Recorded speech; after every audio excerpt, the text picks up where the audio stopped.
ठीक है, तो लो सुनो।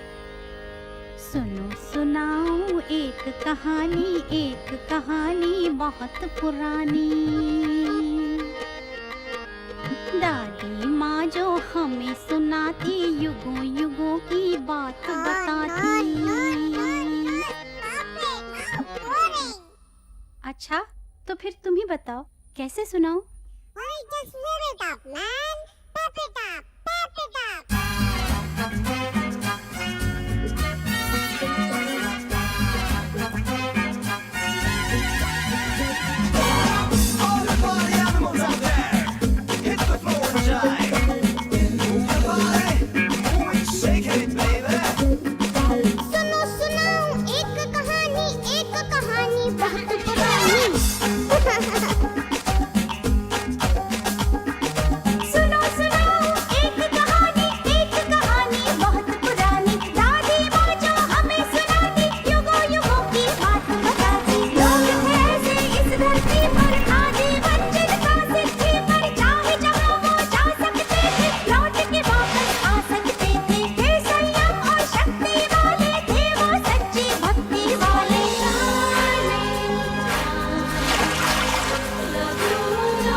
ये भी कोई कहानी है?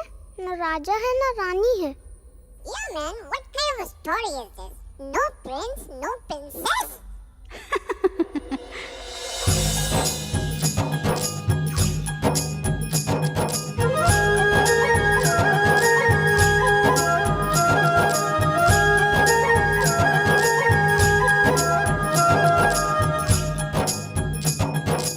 एक राजकुमारी कुंती, जाने क्या क्या सपने बुनती। एक दिन राजमहल में उसके एक ऋषि दूरभाष पधारे। राजकुमारी ने की सेवा, पाया वरदानों का मेवा। 5 दिए वरदान अनोखे, पुत्र मिलेंगे सब देवों से। कुंती ने बेसोचे समझे एक बालक मांगा सूरज से। बिन ब्याही माँ बनकर उसको बदनामी की मिली निशानी।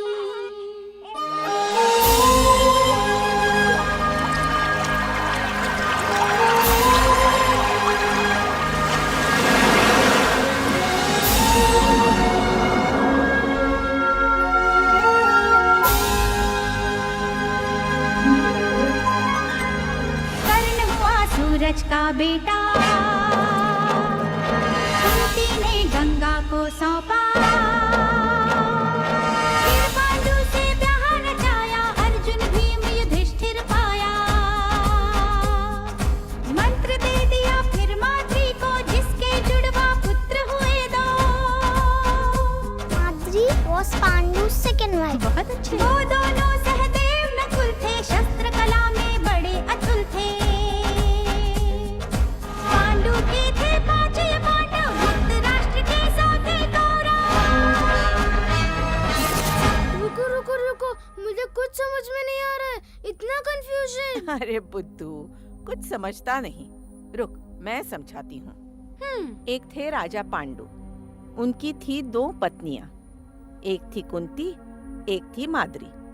कुंती के 3 पुत्र, युधिष्ठिर, भीम, अर्जुन। माद्री के 2 पुत्र, नकुल, सहदेव। अब समझ आया? पांडु के भाई जो देख नहीं सकते थे, धृतराष्ट्र। उनकी पत्नी गांधारी। उनके 100 पुत्र, वो थे कौरव। और कौरव में सबसे बड़ा दुर्योधन। अब समझा? No confusion? पांडु के थे पांच ये पांडव, धृतराष्ट्र के 100 थे कौरव। साथ पले